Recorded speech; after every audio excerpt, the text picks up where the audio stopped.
Hello வணக்கம். இது உங்கள் சிவி ஜோன். எல்லாரும் எப்படி இருக்கீங்க? இப்போ பார்த்தீங்கன்னா கமருதனோட ஸ்டோரியை வந்துட்டு இன்றைக்கி வாண்டடாக ஆல்ரெடி வந்து ஒரு வாட்டி சொல்லியிருப்பார்.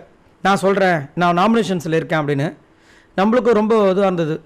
நாமினேஷன்ஸில் இருக்காருன்னா இந்த கதையை சொன்னால் அவர் நாமினேஷன்ஸ்லேருந்து தப்பிச்சிருவார், அப்போ இந்த கதை வந்து பயங்கரமாக இருக்கும் அப்படின்னு சொல்லிட்டு ரொம்ப ஆவலாக எதிர்பார்த்துருந்தேன். இன்றைக்கி வந்துட்டு அந்த சான்ஸை மிஸ் பண்ணாமல் அவர் ஆரம்பித்தார். அவர் ஆரம்பித்ததுக்கப்புறமா அவர் முடிச்சதுக்கப்புறமா அப்சரா ஆரம்பித்தாங்க. சூப்பராக இருந்துச்சு. அந்த கதையை ஆல்ரெடி போஸ்ட் பண்ணிக்க போய் பாருங்கள். ஆனால் அதுக்கு முன்னாடி ஆரம்பித்த கமருதீன் கதையை கேட்போம். ஸோ கமருதீன் சின்ன வயசில் பார்த்திங்கன்னா ரொம்ப அசிங்கமாக இருப்பாராம். எல்லோரும் வந்து இவரை வந்து ஓட்டிகிட்டே இருப்பாங்களாம். காது வந்து யானை காது மாதிரி இருக்குமா, ஆள் குண்டாக இருப்பாராம், ஒரு மாதிரி இருப்பாராம். நிறைய பேர் வந்துட்டு இன்னும் இப்படி இருக்குது அசிங்கமாக இருக்குன்னு சொல்லிட்டு புள்ளி பண்ணுவாங்களாம். அதே மாதிரி அப்பா இல்லைன்னு சொல்லிட்டு ரொம்ப வந்துட்டு அப்படியே கலாச்சிட்டே இருப்பாங்களாம். அதனால் அவருக்கு வந்து சுத்தமாக கான்ஃபிடென்ட்டே இருக்காதான். சரிங்களா? அது மட்டும் இல்லாமல் அம்மா கிட்ட சொல்லி ஃபீல் பண்ணுவாராம். ஆனால் அம்மா மட்டும் வந்துட்டு கான்ஃபிடென்ட்டாக, நீ அழகாக தான்டா இருக்க சொல்லும், எல்லாமும் காக்குக்கு தன் குஞ்சு பொன் குஞ்சு அந்த மாதிரி வந்துட்டு அழகாக தான்டா இருக்கான்னு சொல்லுவாங்களாம். அது அவருக்கு ஓரளவுக்கு வந்துட்டு கான்ஃபிடென்ட் இருக்குமா. அப்பா வந்துட்டு ஏஜ் வந்து 67. சரிங்களா? அவங்க அம்மாவுக்கு மேரேஜ் ஆகும்போது அப்பாவுக்கு வந்து 67, அம்மாவுக்கு வந்து 30 வயசு. ஸோ டிஃப்ரென்ஸ் பார்த்தா 37 இயர்ஸ் அப்படின்னாரு. இது ஏன் வந்துட்டு முதலே சொல்லாமல் என்னை வந்து எல்லாருமே கிண்டல் பண்ணுவாங்க அப்படி சொன்னதுக்கப்புறமா சொன்னார் தெரியல. மேபி அப்பா வந்துட்டு அம்மா வந்துட்டு இவ்வளோ ஹியூஜ் டிஃப்ரென்ஸ் இருக்கிறதுனால முன்னாடியே வந்துட்டு மேரேஜ் ஆச்சா என்னன்னு தெரியல. அதை வந்து கரெக்டாக டீட்டெயிலாக சொல்ல அவர்.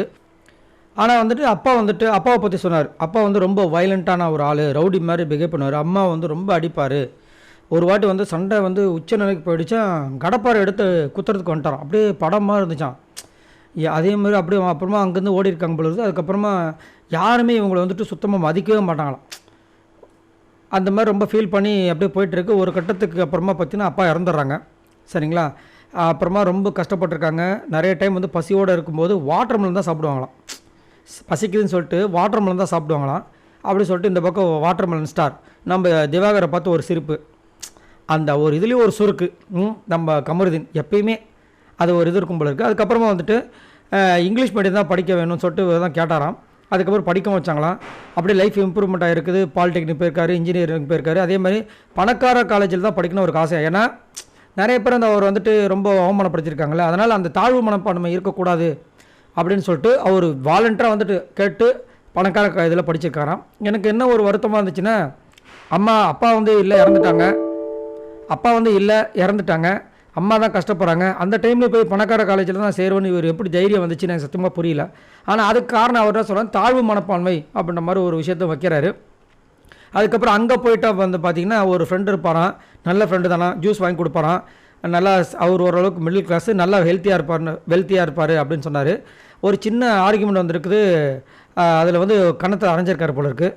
அப்போ ஏன்பா நீ அடித்தா அப்படின்னு கேட்கும்போது, நீ என்னோடய அடிமை, நான் உனக்கு பிச்சை போட்டிருக்கேன் அப்படின்னு ஒரு வார்த்தை சொல்லி கலாச்சிருக்காரு. அப்போ இவருக்கு மனசுக்குள்ளே ரொம்ப வருத்தமாயிட்டு இருக்குது. இதுக்கப்புறம் நம்ம லைஃப்லேயே வாங்கக்கூடாது, நம்ம லைஃப்லேயே இனிமேல் கடன் வாங்கக்கூடாது. நம்ம காசு இவன் வந்து ஒருத்தன் செலவு பண்ணுறான்னு சொல்லி நம்ம கூட சுற்றி இருந்ததுனால நம்மளை பிச்சைக்காரன்ற ரேஞ்சுக்கு சொல்லிட்டான், இனி நம்ம எதுவுமே பண்ணக்கூடாதுன்ற மாதிரி வந்துட்டு இது பண்ணியிருக்காரு. அதே மாதிரி இன்னொரு இன்சிடென்ட் சொன்னார். அக்காவுக்கு வந்து திடீர்னு டிபி வந்துருக்குது. அது ஏதோ ஒரு சைன் வாங்கணும் போல இருக்குது. மச்சான் வந்துட்டு பார்த்துக்கலாம், நம்ம அக்காவை காப்பாற்றலாம்டா அப்படின்னு இருக்காப்புல. அந்த சைன் வந்து அடுத்த ஆளுக்குள்ள வாங்கலாமா, அன்னைக்கு வாங்காமல் விட்டுட்டுருக்காரு பொழுது. ஏதோ மெத்தனை போக்கில் விட்டாரா என்ன கதை தெரில. அதை அங்கே போய் சொன்னோடனே அவங்க மச்சான் வந்து பலார்னு விட்டுருக்காரு. கையில் வந்துட்டு கோக் பாட்டில் இருக்குது, அதை தூக்கி மூஞ்சிலே அடிச்சிருக்காரு அப்படின்னு சொன்னார் அவர். கோக் பாட்டில் மூஞ்சில் அடித்தா மூஞ்சி என்ன ஆகுன்னு தெரியல அப்படின்னு அவர் சொன்னார். அது வந்து ரொம்ப அவர் வந்து கண் கலங்கிட்டாராம். அப்போ சொல்லும்போது இங்கேயும் வந்து கண் கலங்கிட்டார். ரொம்ப அசிங்கமாக இருக்க பொழுது ஒருவேளை பாட்டில் இருக்கிற கோக் எடுத்து மூஞ்சில் ஊற்றினாரான்னு தெரில. ஆனால் பாட்டில் எடுத்து அடிச்சேன் தான் சொன்னாப்புல.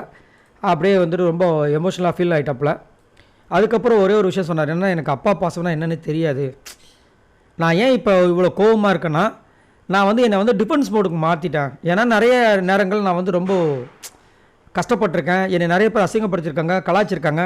அப்படி கலாய்க்க நான் என்ன பண்ணுறேன்னா, மைண்டை வந்து ஃபுல்லாக டிஃபென்ஸ் மோடுக்கு மாற்றினதுனால யாரை பார்த்தாலும் கோவம் வருது. அதனால தான் இப்போ நான் உங்ககிட்டையும் கோவப்படுறேன், நான் கூடிய சீக்கிரத்தில் என்னை மாற்றிப்பேன்னு சொன்னார். இவர் சொன்ன கதையிலேயே ஒரு ரொம்ப நல்லா இருந்த ஒரு விஷயம் பார்த்திங்கன்னா இதுதான். இன்னொன்று என்ன சொன்னார்னா, அம்மா வந்து ஒரு புது ட்ரெஸ் வாங்கி கொடுத்துருக்காங்க, அதை இவர் போட்டு போயிருக்காரு ஃபங்க்ஷனுக்கு, நல்லா இருக்குதுன்னு சொல்லிட்டு போயிருக்காரு. அங்கே போனால் HCL எடுக்க சொல்லியிருக்காங்க அப்படின்ற மாதிரி சொல்லி, நான் அவ்வளோ கேவலமாக இருக்கேனா அப்படின்ற மாதிரி ஒரு விஷயத்தை வேறு சொன்னார். காலேஜில் வந்து 8 அரியர் வச்சுருந்தான். எங்கள் அப்பா இல்லை, அம்மா கஷ்டப்பட்டு உங்களை வந்து பணக்கார காலேஜை படிக்க வச்சுருக்காங்க, ஒழுங்காக படிக்காமல் 8 அரியர் வச்சுருக்கீங்க அப்படின்னு ஒரு சில பேர் கேட்டிங்கனாலும் அவர் வச்சது உண்மை, அது மாறாது. அப்புறமா சாப்பாட்டுக்கு ரொம்ப கஷ்டப்பட்டுருக்காங்க பொழுது அதுக்கப்புறம் படித்தாராம், நல்ல ஒரு வேலைக்கு போனாராம். அதுக்கப்புறமா நல்லா செட்டில் ஆகிருக்காரு. அவருக்கு ஒரு ஃப்ரெண்டு இருந்திருக்காங்க. இவரும் வந்துட்டு ஏதோ புரோக்கன் பிரிட்ஜுன்னு ஒன்று இருக்கா, அங்கே போயிட்டு பேசிகிட்டு இருக்கும்போது திடீர்னு கீழே இறங்குன்னு சொல்லிட்டு அந்த தண்ணியில் போய் விழுந்து இவரும் குதிச்சிருக்காரு. ஆனால் அவர் மண்டை அடிபட்டு அப்படியே இறந்துட்டாராம். அப்படியே இறந்து அதுக்கப்புறமா விஜய் டிவியில் சீரியலான விஷயங்கள், அதுக்கப்புறம் வந்து அந்த சீரியலே வந்து ஒருத்தங்க லவ் பண்ணியிருக்காங்க பொழுது இவரை. அதை சொல்லும்போது இந்த பக்கம் ஆதிரி வேணாம் தெரிய வேணாம் அப்படின்னு சொல்கிறாங்க.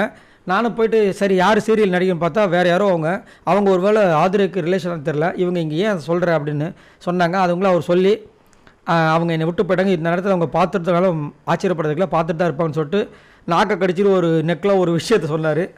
அதாவது அவருக்கு வேண்டியது என்னென்னா இங்கே வந்து அவங்கள பற்றி சொல்லி அசிங்கப்படுத்தணும்னு நினச்சிட்டார். அங்கே சொன்னார். நடுவில் வந்துட்டு நாசுக்காக வந்து நம்ம திவாகரையும் போட்டு கலாச்சார். எனக்கு திவாகர் மேலே கோவம் வரும். சபரி தான் வந்துட்டு ஏன்னா அவங்க வீட்டில் ஒரு சித்தப்பா இருந்தால் நீ கோவப்படாமல் இருப்பியாடா, கோவப்படாமல் இருப்பல அந்த மாதிரி இறான்னு சொல்லிட்டாரு. உடனே அவர் டென்ஷன் ஆகிட்டார். ஏன்ப்பா உனக்கு எனக்கு 5 வயசு தான் டிஃப்ரெண்ட், என்ன சித்தப்பான்ட்டா அப்படின்ட்டு. நான் என்ன சொல்கிறேன்னா கமருதீன் வந்து கதை சொல்ல வந்திருக்காரு.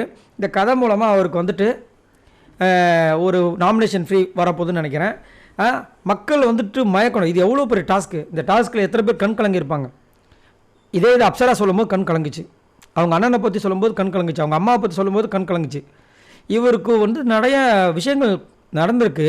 அதை சொல்கிற அந்த கன்வே பண்ணுற விதமே சரியில்லை. அதுலேயும் வந்து சுருக்குன்னு வந்துட்டு திவாகரை தாக்குறாரு, லவ் பண்ண பொண்ணை தாக்குறாரு. என்னத்தை சொல்கிறது, இந்த மாதிரி முடிஞ்சுது.